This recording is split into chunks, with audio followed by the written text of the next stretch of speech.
ವ್ಯಕ್ತಿ ಬೇಡವಾದಾಗ ಅವನ ಸಣ್ಣ ತಪ್ಪು ದೊಡ್ಡದಾಗಿ ಕಾಣಿಸುತ್ತೆ. ವ್ಯಕ್ತಿ ಬೇಕಾದಾಗ ಅವರು ಎಷ್ಟೇ ದೊಡ್ಡ ತಪ್ಪು ಮಾಡಿದರೂ ಅದು ಸಣ್ಣದಾಗಿ ಕಾಣಿಸುತ್ತೆ. ನಾವು ಮಾಡಿದ ಕರ್ಮದ ಫಲದಿಂದಲೇ ದುಃಖ ನೋವು ಸಿಗುತ್ತೆ ಎಂದೇನಿಲ್ಲ. ಕೆಲವೊಮ್ಮೆ ನಾವು ಲೆಕ್ಕಕ್ಕಿಂತ ಜಾಸ್ತಿ ಒಳ್ಳೆಯವರಾಗಿದ್ದರೂ ಅತಿಯಾದ ದುಃಖವನ್ನು ಅನುಭವಿಸಬೇಕಾಗುತ್ತದೆ. ತಾತ್ಪರ್ಯ ಅತಿಯಾದ ಅಮೃತವು ವಿಷವಾಗುತ್ತೆ. ಜೀವನದಲ್ಲಿ ನೆಮ್ಮದಿಯಾಗಿರಬೇಕು ಎಂದರೆ ನಾವು ಇನ್ನೊಬ್ಬರ ವಿಷಯಕ್ಕೆ ಅನಾವಶ್ಯಕವಾಗಿ ಕಿವಿ ಕೊಡಬಾರದು. ಮತ್ತೊಬ್ಬರು ನಮ್ಮ ಬಗ್ಗೆ ಏನು ಮಾತಾಡಿದರೂ ತಲೆ ಕೆಡಿಸಿಕೊಳ್ಳಬಾರದು. ನಮ್ಮ ಪಾಡಿಗೆ ನಾವಿದ್ದು ನಮ್ಮ ಜೀವನವನ್ನು ನಡೆಸಬೇಕು. ಯಾವ ವ್ಯಕ್ತಿ ತನ್ನವರನ್ನು ತುಳಿಯಲು ಅನ್ಯರಿಂದ ಸಲಹೆ ಪಡೆಯಲು ಆರಂಭ ಮಾಡುವನೋ ಆ ದಿನವೇ ಆ ವ್ಯಕ್ತಿಯ ಪತನ ಆರಂಭವಾಗುತ್ತದೆ.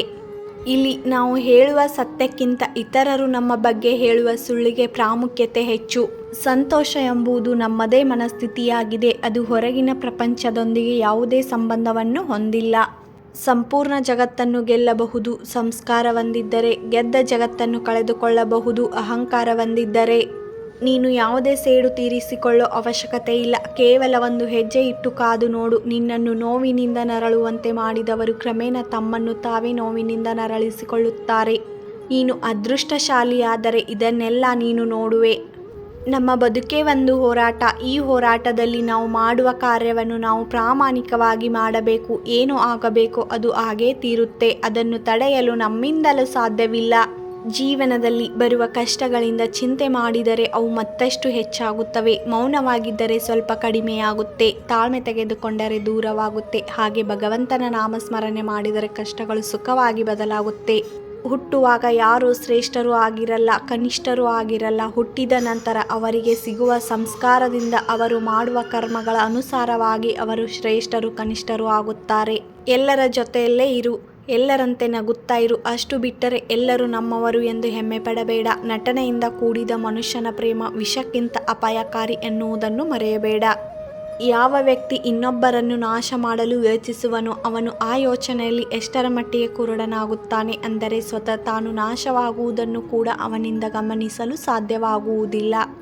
ಸಮಯ, ಯೌವನ, ಪ್ರಾಣ ಇವು ಜೀವನದಲ್ಲಿ ಮರಳಿ ಬಾರದೆ ಇರುವಂತಹ ಶ್ರೇಷ್ಠವಾದ ಸಂಪತ್ತು. ಇದನ್ನು ವ್ಯರ್ಥವಾಗಿ ಕಳೆಯದಿರು ಓ ಮನುಜ. ನಮ್ಮಿಂದ ಲಾಭವಿದೆ ಎಂದಾದರೆ ಶತ್ರು ಕೂಡ ಮಿತ್ರನಾಗುತ್ತಾನೆ. ಅದೇ ನಮ್ಮಿಂದ ನಷ್ಟವಾಗುತ್ತಿದೆ ಅಂತ ಗೊತ್ತಾದರೆ ಮಿತ್ರ ಕೂಡ ಶತ್ರುವಾಗುತ್ತಾನೆ. 4 ಜನ ನಮ್ಮ ಬಗ್ಗೆ ಕೆಟ್ಟದಾಗಿ ಮಾತನಾಡಿದಾಗ ನೋವಾಗಲ್ಲ, ಆದರೆ ನೋವಾಗುವುದು ಆ 4 ಜನರಲ್ಲಿ ನಮ್ಮವರು ಒಬ್ಬರಿದ್ದಾಗ. ಜಲಹೀನರನ್ನ ಬಲವಂತರು ಹೊಡೆದರೆ ಬಲವಂತರನ್ನು ಭಗವಂತನೇ ಹೊಡೆಯುತ್ತಾನೆ. ಈ ವಿಡಿಯೋ ಏನಾದರೂ ನಿಮಗೆ ಇಷ್ಟವಾಗಿದ್ದರೆ ಲೈಕ್ ಮಾಡಿ, ಕಮೆಂಟ್ ಮಾಡಿ, ಹಾಗೆ ಫ್ಯಾಮಿಲಿ ಫ್ರೆಂಡ್ಸು ಶೇರ್ ಮಾಡಿ. ಇನ್ನೂ ನನ್ನ ಚಾನಲ್ಗೆ ಸಬ್ಸ್ಕ್ರೈಬ್ ಆಗಿಲ್ಲ ಅಂದರೆ ದಯವಿಟ್ಟು ಹೋಗಿ ಸಬ್ಸ್ಕ್ರೈಬ್ ಆಗಿ. ಪಕ್ಕದಲ್ಲಿರುವ ಬೆಲ್ ಬಟನ್ ಪ್ರೆಸ್ ಮಾಡಿ. ನಾನು ಹಾಕ್ತಾ ಇರೋಂಥ ವಿಡಿಯೋ ನೋಟಿಫಿಕೇಷನ್ ನಿಮಗೂ ಬರುತ್ತದೆ. ಮತ್ತೆ ಹೊಸ ವಿಡಿಯೋದೊಂದಿಗೆ ಸಿಗ್ತೀನಿ. ಅಲ್ಲಿವರೆಗೂ ನೋಡ್ತಾ ಇರಿ, ಸಪೋರ್ಟ್ ಮಾಡ್ತಾ ಇರಿ. Thank you for watching.